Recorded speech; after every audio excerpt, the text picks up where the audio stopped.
अभी वो मां के आंचल में घूम रहा है, छिपा हुआ है। ऐसे कानून से बाहर जाना पड़े और चाहे कानून को तोड़ना पड़े, लेकिन ऐसे गद्दार का इलाज करेंगे हम जो देश के कह रहे हैं ना। हाँ। कि भाई इन्होंने तो मुगलों के टाइम में भी मलाई चाटी ना, सत्ता के साथ भागीदारी तक की लड़ाका हिस्ट्री रही है, उसकी बात करें। फिर घूमकर ठाकुर जी वही सवाल आ जाता है कि यदि आप ही योद्धा थे हाँ जी, तो फिर ये मुगल काल अंग्रेज काल क्यों चला? ये भी एक फिर वो घूम फिर कर नहीं आता।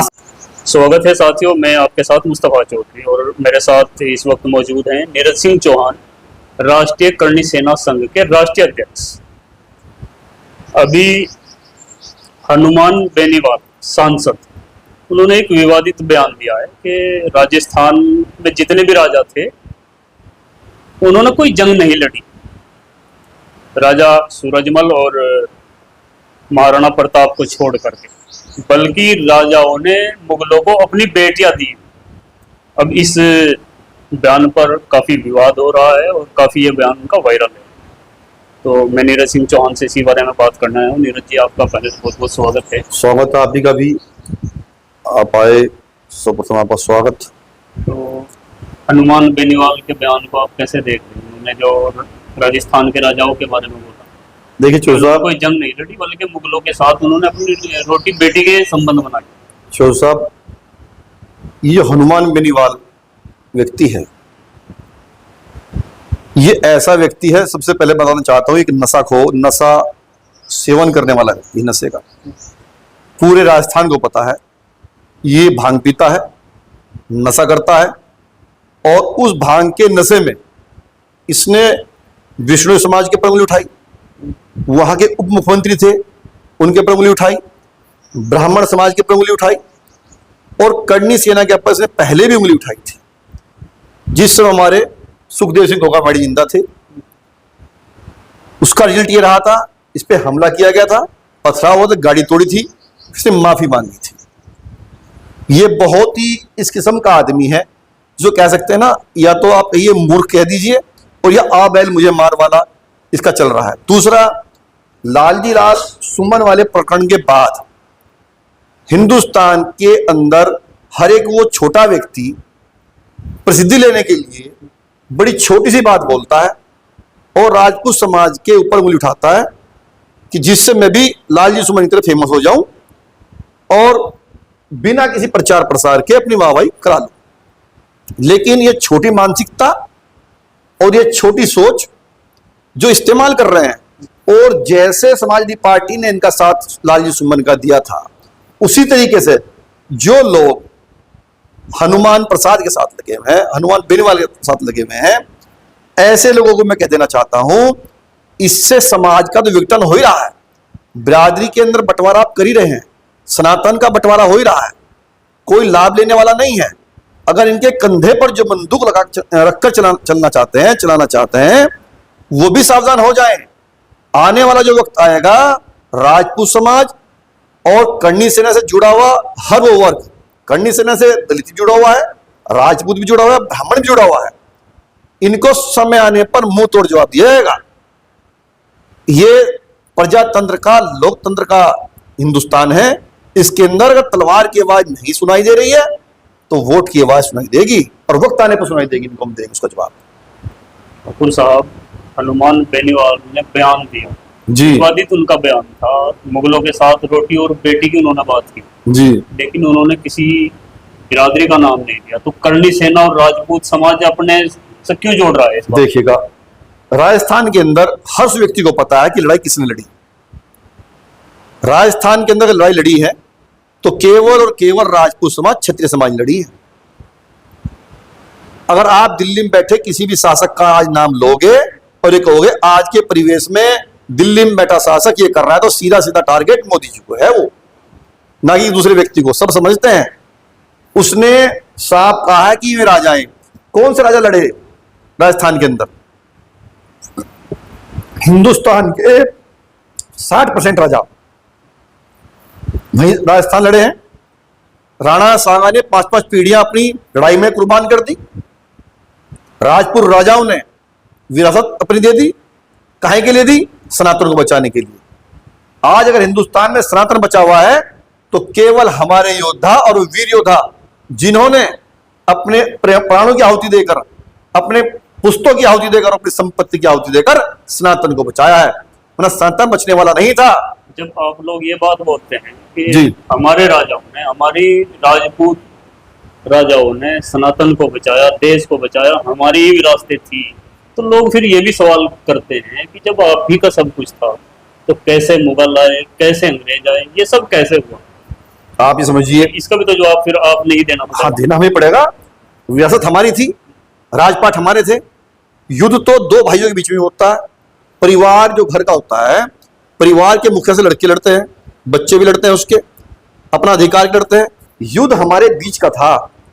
छोटे छोटे उसका जो हमारे रजवाड़े होते थे, रियासत होती थी, उनके युद्ध थे आपस में।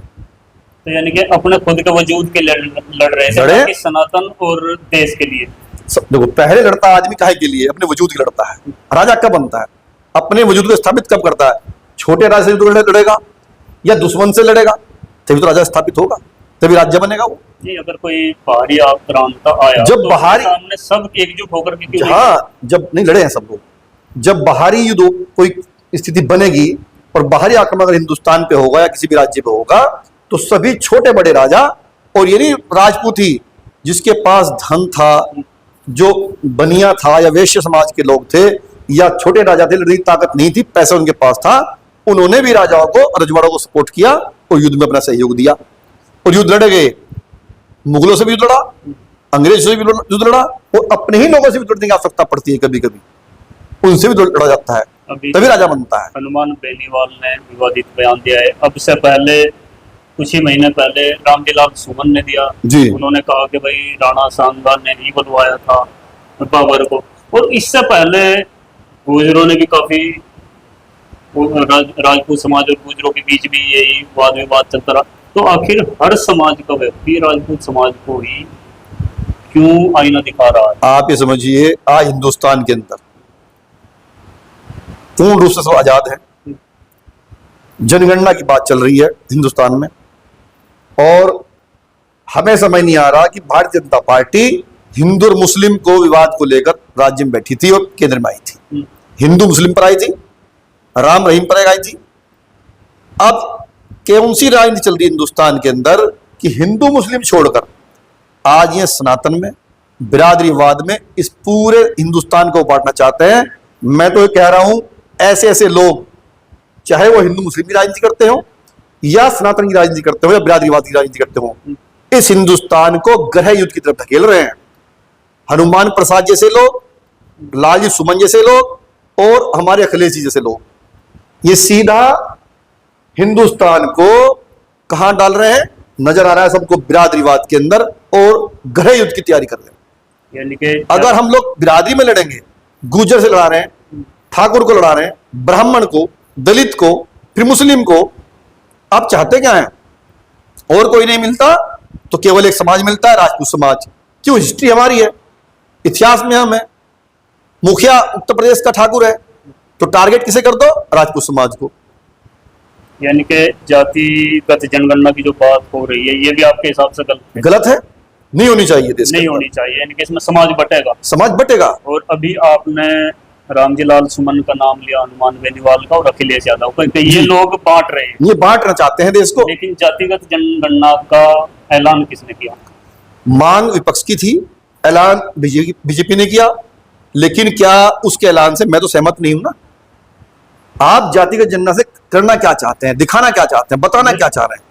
ठाकुर जी, वही मैं पूछ रहा हूँ। हाँ, समाज को जातिगत आधार पर विपक्ष बांट रहा है या सत्ता पक्ष? दोनों पक्ष बांट रहे थे। पहले विपक्ष बांटना चाहता था, सत्ता पक्ष तैयार नहीं था, आज सत्ता पक्ष ने हामी भर ली। हम कहना चाह रहे हैं, क्या हिंदुस्तान को जाति विशेष में बांट के आप गृह युद्ध कराना चाहते हैं? कोई तो पाकिस्तान से लड़ रहे थे आप, पड़ोसी देशों से, फिर आप एक गृह युद्ध की तैयारी करवा रहे हैं। आज गुजरों को टारगेट करते हैं, ठाकुर को टारगेट करते हैं। अरे भाई, क्यों हमें आप टारगेट क्यों करना चाहते हो? पहले पिक्चरों में टारगेट थे, कोई फिल्म बनेगी, ठाकुर बदमाश दिखाया जाता था, उसकी मानसिकता कितनी छोटी दिखाई जाती थी, वो लड़ता था, सबका धन हड़पता था। आज आप क्या चाह रहे हैं कि कोई बिरादरी नहीं मिलेगी? आप देखिए, हर कोने से राजपूत पे उंगली कर दो, देश के अंदर अपना नाम कमा लो और चुप बैठ जाओ। ये तो चल रहा है ना। रामजी लाल सुमन ने विवादित बयान दिया तो करनी सेना बुलडोजर लेकर रामजी लाल सुमन के घर पर चढ़ गई। जी, अब हनुमान बेनीवाल का विवादित तैयारी बयान है। हनुमान बेनीवाल की तैयारी है, मीटिंग हो चुकी है। बहुत जल्द उसके घर के बाहर सभी राजपूत संगठन और करनी सेना बहुत बड़ी पंचायत तैयारी कर रही है। शायद मेरे हिसाब से हम कल या परसों जा रहे हैं राजस्थान में, और बैठ के प्लानिंग तैयार है। सरकार से एक ही आग्रह किया जाएगा, जिस तरह अगर न्यायपालिका हिंदुस्तान के अंदर है, फिर पे आरोप आता है कि न्यायपालिका के आप आगे बढ़ गए, न्यायपालिका आपने पालन नहीं किया। अगर हिंदुस्तान में न्यायपालिका का कहीं भी एक कलम से ऐसे व्यक्ति को दंडित करने का या कोई भी व्यक्ति दंडित करने का एक अपने आदेश जारी कर दे न्यायपालिका कि ऐसे व्यक्ति जो मेरे समाज नहीं, किसी भी समाज के ऊपर उंगली उठाता है, किसी भी समाज की बहू बेटी के ऊपर उंगली उठाता है, उसके इतिहास के ऊपर उंगली उठाता है, उसको न्यायपालिका खुद दंड देने का कार्य करे। न्यायपालिका से पहले शासन है, प्रशासन है, क्या उनकी कोई जिम्मेदारी नहीं? कोई बनती नहीं। ये लोग ये कहां बैठे, जो लोग बयान दे रहे हैं ये तो हिंदुस्तान के सर्वोच्च मंदिर में बैठते हैं, पार्लियामेंट में बैठ रहे हैं। जो हिंदुस्तान के सर्वोच्च मंदिर में बैठकर ऐसे बयान दे रहे हैं, उनकी मानसिकता कैसी होगी आप सोचिए। रामजी लाल और दूसरा, लालजी लाल सुमन तो एक सोची समझी साजिश थी समाजवादी पार्टी की कि लालजी लाल सुमन ने बोल दिया, अखिलेश जी ने टारगेट कर दिया और पीडीए मुद्दा उनका बना दिया कि दलित कार्ड हो गया। मायावती बहन जी ने मना कर दिया, दलित कार्ड है ही नहीं है। क्या मतलब दलित कार्ड का? एक सांसद समाजवादी पार्टी का गाली दे रहा है हमारे समाज को, सनातन को गाली दे रहा है और उसका मुखिया उसको सपोर्ट कर रहा है, तो साफ दिखाई दे रहा है। तो इसमें कहने वाली बात ही कुछ नहीं रही। दूसरी तरफ ये भंगेड़ी है, बहुत बड़ा नशाखोर है हनुमान प्रसाद, नशे में बैठता है। आप पूछ लीजिए, मैं पूरी हिस्ट्री निकाल के दे रहा हूं उसकी। कोई समाज से नहीं छोड़ा, दोबारा कह रहा हूं मैं, चाहे वैष्णव समाज हो, चाहे आपका स्वर्ण समाज में आपका वैश्य समाज हो, मुख्यमंत्री हो, और आपका ब्राह्मण समाज हो, इसने सबके ऊपर उंगली उठाई है और खानी पड़ी मुंह किसको? ये तो भंगेड़ी है। पता नहीं कैसे लोग ऐसे सांसद बन जाते हैं, कहां पहुंच जाते हैं लोग। रामजी लाल सुमन ने भी कहा था कि मैं इस जन्म में तो माफी नहीं मांगूंगा, और वक्त बताएगा। हनुमान बेनीवाल ने भी अपनी बात को फिर से जस्टिफाई किया है कि इसमें गलत क्या। ऐसा नहीं है, लोग शांत हैं। रामजी लाल को जवाब दिया जाएगा और रामजी लाल का जवाब पूरा हिंदुस्तान देखेगा। अभी वो मां के आंचल में घूम रहा है, छिपा हुआ है ऐसे। जिस दिन मां के आंचल से बाहर निकला, आपका चैनल होगा और आपके सहयोग करने का चैनल होगा, रामजी लाल सुमन का वो इलाज होगा, तो दोबारा कोई सांसद बोल ना सके उत्तर प्रदेश के अंदर। कानून से बाहर जाकर, कानून से बाहर जाना पड़े और चाहे कानून को तोड़ना पड़े, लेकिन ऐसे गद्दार का इलाज करेंगे हम जरूर। हमला तो उन पर हुआ था, दोबारा फिर हमला भी होगा, सारे काम होंगे जब तक माफी नहीं मांगेगा। तो क्या करनी सेना देश के कानून पर, संविधान पर, शासन पर, प्रशासन पर, न्यायपालिका पर, न्यायपालिका हम गए, आपको मालूम होगा भी, परसों डिसीजन आया है। न्यायपालिका हम गए थे, कानून में हम गए थे, न्यायपालिका ने कह दिया ये इसका अपना बयान है, ये इसका व्यक्तिगत बयान है, और इसने उस बयान को हिस्ट्री में पढ़ के, गलत पढ़ के बयान दे दिया। ठीक है, दे दिया, इतिहास को दोहराया है। ये सब अखिलेश ने भी कहा, न्यायपालिका ने भी कुछ मिलता जुलता कोई शब्द बोल दिया। हम कैसे कह लें, कहा जाए हम? एक 8 बार का सांसद हमारे बिरादर दोबारा गाली देगा, हम कहा जाए? न्यायपालिका ने स्पष्ट कर दिया। जब कोई वक्ता कोई ऑथेंटिक ऐतिहासिक जानकारी दे रहा है तो फिर कोर्ट क्या करेगा? उसका देने का तरीका है ना, उसका देने का तरीका यह है कि इतिहास के अंदर यह चीज इस तरीके से लिखी हुई है, या ये गलत है या सही, इस समाज को संज्ञान लेना चाहिए, सरकार को संज्ञान में लेना चाहिए, चाहे इतिहास सही है या गलत। उसका मतलब यह नहीं है कि वो गद्दार था और आप लोग भी उसके वंशज गद्दार हो। बड़ा फर्क इस बात को कहने में। यानी कि उनका जो कहने का हाँ जी तरीका था वो गलत। और कह कौन रहा है? हिंदुस्तान की पार्लियामेंट में बैठा वो व्यक्ति कह रहा है।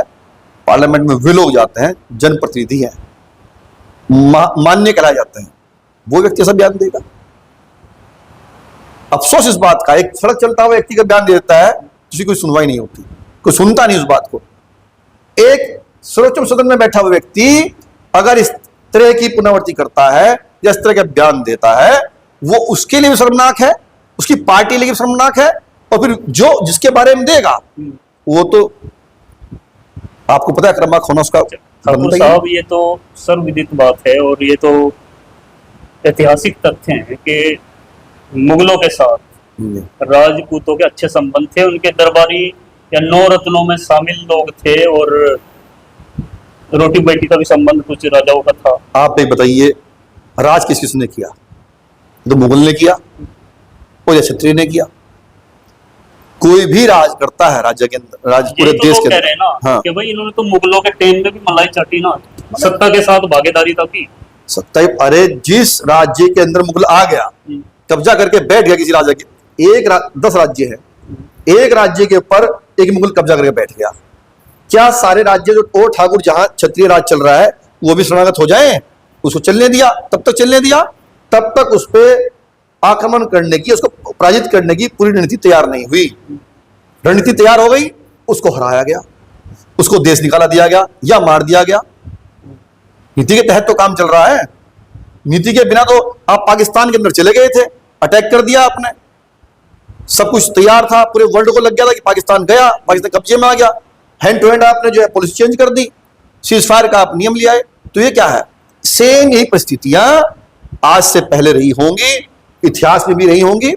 आज आप हम पीछे नहीं जा सकते, केवल समझ सकते हैं कि हाँ ऐसी परिस्थितियां रही होंगी, लेकिन ऐसी परिस्थितियों के बीच में आप अगर हमारी माताओं को, बहनों को और जो वीर गति को प्राप्त हुए, या हमारी जो बहनें थी जिन्होंने युद्ध लड़े, या हमारी वीरांगनाएं थी, अगर उन पे उंगली उठाने का काम करोगे तो क्षत्रिय समाज चुप नहीं बैठेगा। आपने सनातन की बात की और जातिगत जनगणना की आपने बात की जी। कि ये सब गलत है जी लोग ये भी कहते हैं कि जब तक स्वर्ण समाज सत्ता का भागीदारी है जी या अफसरशाही में है या न्यायपालिका में है तब तक ठीक है, और जब अगर अपना ओबीसी SC ST हक मांगता है तब फिर ये स्वर्ण लोग जो हैं तब ये फिर सनातन की एकता की बात करते हैं। देखिएगा बात सुन,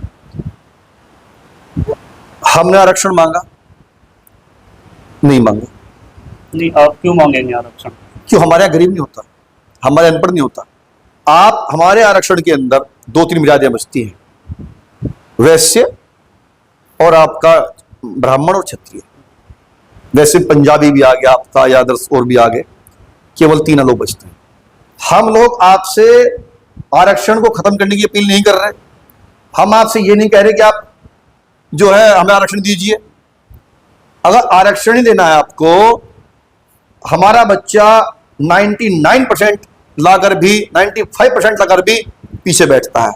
आपका बच्चा आरक्षण का लाभ लेकर, जिसका पिताजी, जिसका मालिक बच्चे का जज है या IPS है, उसका बेटा भी आरक्षण ले रहा है, वो भी उसका फायदा उठा रहा है। 55% 60% में बैठकर वो जो है अधिकारी बन गया।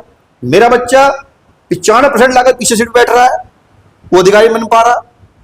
ये हमारी आने वाली पीढ़ी के लिए जहर है। 85% आबादी को आरक्षण भी तो सिर्फ 50% है, बाकी हम 50% तो आप ही है ना। चलो लास्ट सवाल, रामजीलाल सुमन के पास बुलडोजर लेकर पहुंचे थे, क्या बहुत जल्द अनुमान भी बुलडोजर ही जाएगा? बुलडोजर जाएगा, वहां की व्यवस्था जो बनेगी आपको मालूम हो जाएगी। क्योंकि ये लोग बोल रहे हैं कि ये एक दलित था इसलिए करणी सेना ने ऐसा किया, वो एक जाट है। दलित नहीं था, दलित हम नहीं मानते, दलित हमारे भाई हैं। क्षत्रिय करणी से राष्ट्रीय करणी सेना, पूरे राष्ट्रीय करणी सेना एक कार्यक्रम लेकर आ रही है, बहुत जल्द आपको मालूम हो जाएगा। दलित हमारा दुश्मन नहीं है, दलित हमारा भाई है। जो लोग पार्टियां इस तरह की बात कर रही हैं दलित के खिलाफ, वो गलत है। हमने कभी दलित को गाली नहीं दी, ना देगी हमारी सेना। दलित की अगर कहीं जरूरत पड़ेगी तो हम उसके साथ खड़े होंगे, लेकिन लालजी सुमन जैसे गद्दार घोड़ी से उतारा जाता है, ये भी तो एक नहीं। वो सब अभी यहाँ गांव में पंचकुला में प्रकरण हुआ था, मैं खुद फैसला करा गया। 12 लोगों के खिलाफ एक्ट लगा था, 6 उनके खिलाफ लगा था, फैसला कराया, निमटा। चंद्रशेखर रास्ते में था, उसको रुकवा दिया गया, पंचायत नहीं होने दी। ये हमने किया है प्रयास। मोली गांव के अंदर प्रकरण था, अभी 29 तारीख को पिछले में हुआ। दलित हमारा भाई है, दलित हमारे खेत में है, खलियान में, घेर में है।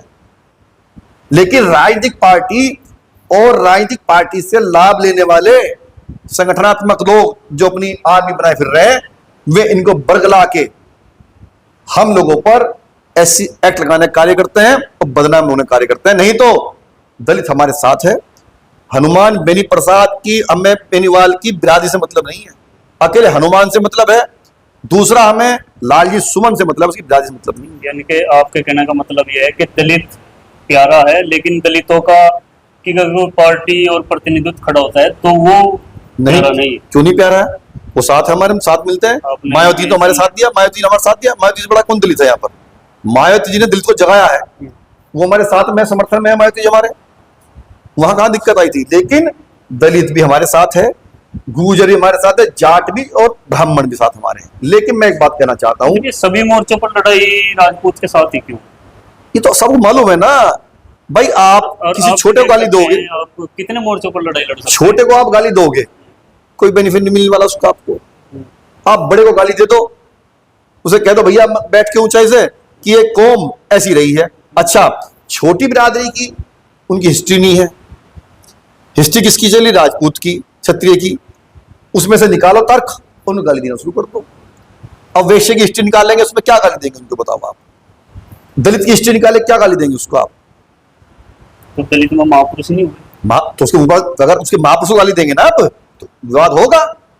नहीं, हिस्ट्री तो सभी की रही नहीं, होगी। हिस्ट्री हम कह रहे हैं जो योद्धा हिस्ट्री रही है, लड़ाका हिस्ट्री रही है, उसकी बात कर रहे फिर हैं। घूमकर ठाकुर जी वही सवाल आ जाता है कि यदि आप ही योद्धा थे हाँ जी, तो फिर ये मुगल काल, अंग्रेज काल क्यों चला? ये भी एक फिर वो घूम फिर कर वही आता है। शासन तो मुगल काल ने किया था ना। उस समय क्षत्रिय शासन में था, राजपूत शासन में था, दलित शासन में तो नहीं था ना। चलो खैर, बहुत बहुत शुक्रिया आपका समय देने के लिए। ये थे धन्यवाद आपका। राष्ट्रीय करणी सेना संघ के राष्ट्रीय अध्यक्ष, जिनको आपने सुना। आप अपनी राय कमेंट बॉक्स में जरूर दें, चैनल को सब्सक्राइब करें। धन्यवाद।